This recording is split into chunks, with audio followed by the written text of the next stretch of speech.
విశాఖ కేంద్రంగా దక్షిణ కోస్తా రైల్వేకి సంబంధించిన సేవలు జూన్ 1వ తేదీ నుంచి ప్రారంభం కానున్నాయి. దీనికి సంబంధించి ఇప్పటికే 52 ఎకరాల విస్తీర్ణంలో 6వ సమీపన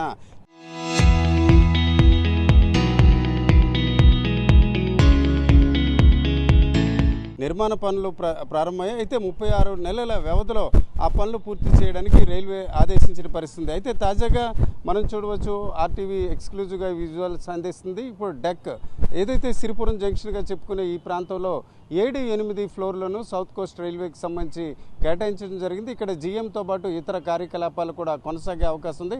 తాజాగా ఈ సౌత్ కోస్ట్ రైల్వే రాకతో దాదాపు 2000 మంది ఉద్యోగులు కూడా ఇక్కడ చేరే అవకాశం ఉంది. ఈ దశలో వేరువేరు ప్రాంతాలు అంటే ఇప్పటికే ఈస్ట్ కోస్ట్ రైల్వేకి సంబంధించి చాలా ప్రాంతాల్లో కూడా ఉద్యోగులు ఉన్నారు. ఖరగ్పూర్ అట్లాగే ఇతర ప్రాంతాల్లో భువనేశ్వర్ లాంటి ప్రాంతాల్లో వారిలో కొందరిని బైఫర్కేషన్లో భాగంగా ఇక్కడ సౌత్ కోస్ట్ రైల్వేకి సంబంధించి ఇక్కడికి తీసుకొచ్చే అవకాశం ఉంది. మొత్తానికి చూసుకుంటే రైల్వేకి సంబంధించిన సేవలు మాత్రమే కాకుండా ఈ భవనానికి సంబంధించిన అంశాలు కూడా చాలా అందమైన ప్రదేశంలో ఉన్నట్టు మనం చెప్పవచ్చు.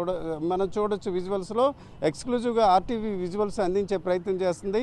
సముద్రానికి అభిముఖంగా మరోవైపు చూసుకుంటే ఆర్కే బీచ్ లాంటి ప్రాంతాలు కూడా అందంగా కనిపించే పరిస్థితుంది. జీఎంతో పాటు దాదాపు 2000 మంది ఉద్యోగులు ఇక్కడ నుంచి సేవలు అందించే పరిస్థితుంది. అయితే ఈ దశలో దీనికి సంబంధించి దాదాపుగా ఒక 2 ఏళ్ల పాటు శాశ్వత భవనాలు నిర్మాణం జరిగే అవకాశం ఉండడంతో అంతవరకు కూడా విఎంఆర్టీ ఇటీవల నిర్మించిన డెక్ భవనంలో దాదాపు 7-8 ఫ్లోర్లను దీన్ని కేటాయించిన పరిస్థితుంది. ఇటీవల ఈ ప్రాంతాన్ని సీఎం చంద్రబాబు నాయుడుతో పాటు రైల్వే మంత్రి శ్రీ వైష్ణవ్ కూడా సందర్శించిన పరిస్థితుంది.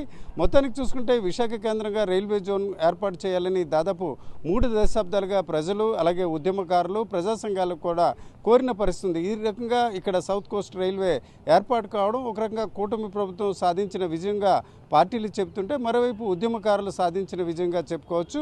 ఈ దశలో ఇక్కడ కార్యకలాపాలు జూన్ 1వ తేదీ నుంచి ప్రారంభం కావడానికి అన్ని రకాల ఏర్పాట్లు పూర్తయ్యాయని మనం చెప్పుకోవచ్చు.